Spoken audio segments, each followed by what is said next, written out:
الحمد لله رب العالمين والصلاة والسلام على النبي الأمين ومن تبعه بإحسان إلى يوم الدين برادران گرامی قدر، علماء اور مشائخ اور جملہ احباب، السلام علیکم ورحمۃ اللہ وبرکاتہ۔ آج پھر ایک حادثہ فاجعہ دل و دماغ کو افسردہ اور سوگوار کر گیا۔ آج سے پہر یہ معلوم ہوا کہ ہندوستان کے ایک ابھرتے ہوئے نوجوان عالم دین، صاحب قلم، صاحب بصیرت اور مختلف میدانوں میں امت کی قیادت کرنے والے حضرت مولانا مفتی اعجاز ارشد صاحب قاسمی جواں سالی میں ہی ہمیں داغ مفارقت دے گئے۔ یہ بہت بڑا سانحہ ہے۔ حضرت مولانا ولی رحمانی صاحب نور اللہ مرقدہ کا غم ابھی یوں ہی تھا، اور لوگوں کی آنکھیں ابھی خشک بھی نہیں ہوئی تھی کہ اس دوسرے واقعے نے امت کو مزید سوگوار کر دیا۔ مولانا اعجاز ارشد میرے عزیزوں میں سے تھے اور کافی اچھی صلاحیت کے مالک، صاحب قلم، کئی کتابوں کے مصنف، جس میں من شاہ جہانم اس کتاب نے شہرا آفاق نام اور کیا کہتے ہیں کہ اعتماد حاصل کیا، اہل علم کے درمیان کافی شہرت حاصل کی۔ اس کتاب نے بہت اچھا لکھتے تھے، بہت اچھا بولتے تھے اور مختلف میدانوں میں امت کی رہنمائی کرتے تھے۔ مسلم پرسنل لا بورڈ کے رکن رکین تھے، مختلف دینی ملی سرگرمیوں میں ہمیشہ سرگرم رہا کرتے تھے، اور بجا طور پر یہ توقع تھی کہ انشاءاللہ تعالی امت اسلامیہ ہند میں جو قیادت کا خلا آ رہا ہے، پیدا ہو رہا ہے، اس کو مفتی اعجاز ارشد صاحب جیسے لوگ پر کریں گے۔ لیکن بڑے افسوس کی بات ہے، یہ اللہ کی مشیت اور ظاہر بات ہے کہ اس سے اوپر کون جا سکتا ہے کہ آج وہ ہمارے درمیان نہیں رہے۔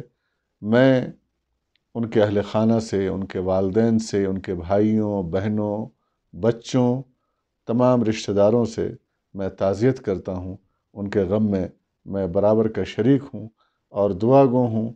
جمعیت علماء نیپال کی طرف سے، امت اسلامیہ نیپال کی طرف سے میں تعزیت بھی پیش کرتا ہوں اور دعا بھی کرتا ہوں کہ اللہ تعالی ان کے درجات کو بلند سے بلند تر فرمائے، ان کے پسماندگان کو، لواحقین کو صبر جمیل دے، اور امت کو ان کا نعم البدل اللہ تعالی عنایت فرمائے۔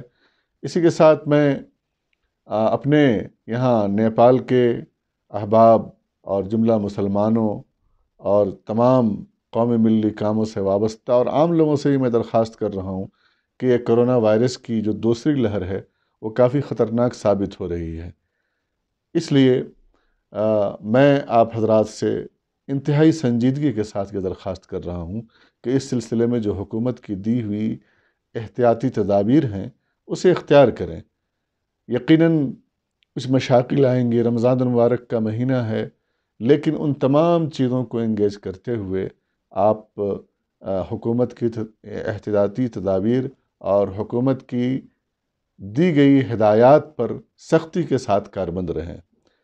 تراویح کوشش کریں چند افراد مل کر اپنے گھروں میں پڑھ لیں، اسی طریقے سے بھیڑ بھاڑ والی جگہوں پر نہ جائیں، خلط ملط زیادہ نہ کریں، بازاروں میں جانے سے اجتناب کریں، اختلاط سے بچیں، اور بھی جو دیگر ہدایات جاری کی گئی ہیں ان ہدایات کے اوپر عمل کریں۔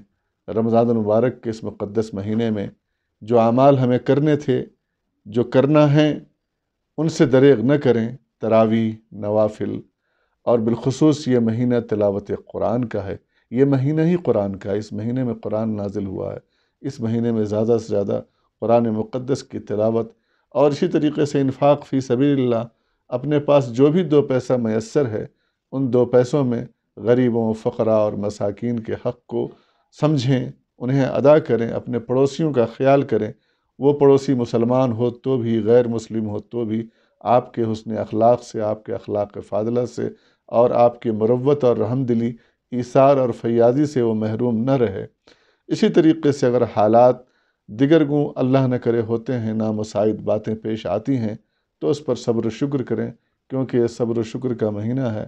اور آخر میں ایک چیز میں امت کے اہل ثروت اور مالدار افراد کو میں متوجہ کرنا چاہتا ہوں کہ آپ حضرات علماء کرام کی خدمت سے نہ چوکیں، خاص کر کے ان حالات میں جب کہ وہ بے روزگار سے ہو گئے ہیں، اسفار منقطع ہیں، اس کے بعد ان کی ملازمتیں جا چکی ہیں، ان کے پاس وسائل اور ذرائع نہیں ہیں۔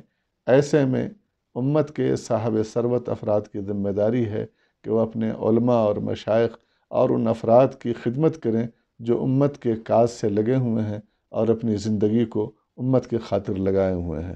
وآخر دعوانا الحمد للہ رب العالمین۔